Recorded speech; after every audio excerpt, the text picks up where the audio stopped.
Hello everyone, I hope you are very well.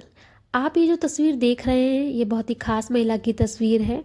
यूँ तो आपने इनका नाम बहुत सुना होगा, शायद आप इनसे परिचित नहीं होंगे, तो मैं आज इनसे आपको रूबरू कराती हूँ। मारिया मोंटेसरी इनका नाम है। अब तो आपको पता ही चल गया होगा क्योंकि इनके नाम पर बहुत ही विशिष्ट प्रकार के स्कूल चलते हैं। हमारे भारत में इनकी शाखाएं बहुत कम हैं।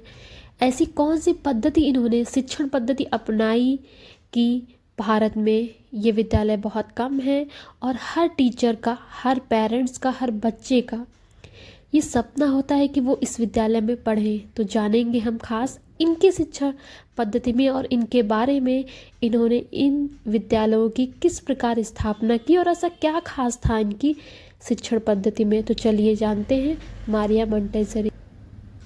मारिया टेक्सला आर्टेमिसिया मोंटेसरी 31 अगस्त 1870 चेरा वैली, मार्चे, इटली में इनका जन्म हुआ।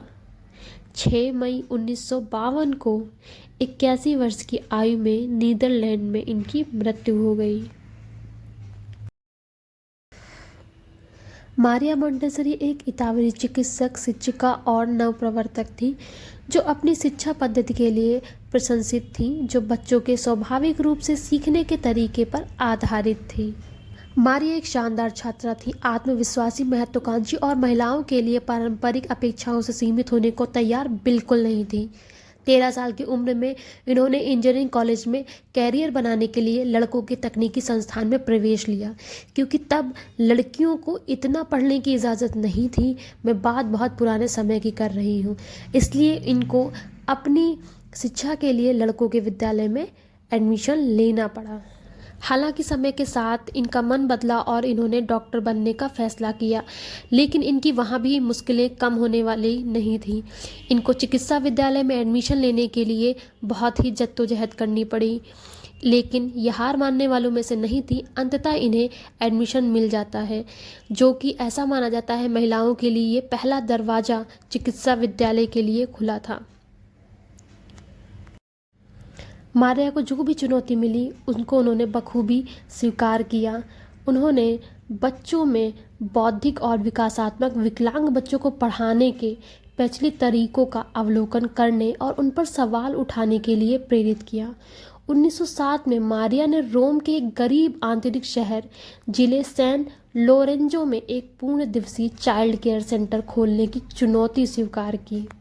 उनके माता पिता के काम पर जाने के दौरान उनके हाल पर छोड़ दिया जाता था। मारिया ने फैसला किया कि वो उन बच्चों को शिक्षा देंगी। मारिया ने सीखने की सामग्री और कक्षा का वातावरण तैयार किया जिसमें बच्चों को सीखने की स्वाभाविक इच्छा को बढ़ावा मिले और उन्हें अपनी सामग्री चुनने की स्वतंत्रता मिले।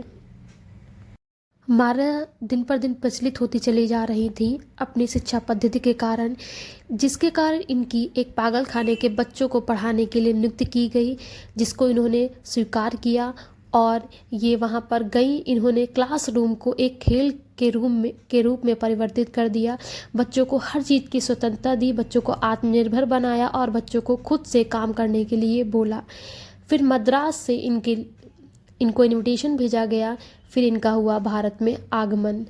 जब ये भारत आई तो उस समय द्वितीय विश्व युद्ध के कारण इनको भारत में 7 साल रहना पड़ा।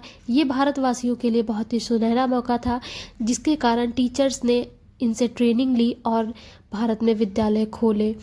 अंत में इनका अंतिम दिन आ गया। 6 मई 1952 को एक बगीचे में इनकी शांतिपूर्वक मृत्यु हो गई। ये था मोंटेसरी विद्यालय और मारिया मोंटेसरी के बारे में। आप मुझे बताइएगा कि आपके क्षेत्र में ये विद्यालय है।